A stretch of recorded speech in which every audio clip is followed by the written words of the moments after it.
lagi dengan saya Om Polo. Kali ini saya akan otak-atik lagi mobil Suzuki Katana DX tahun 95.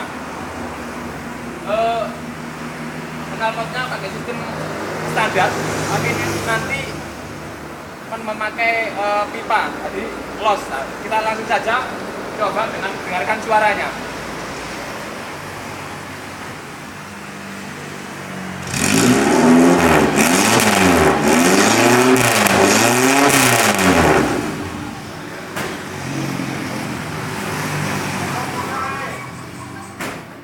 Nah, itu tadi suara karakter dari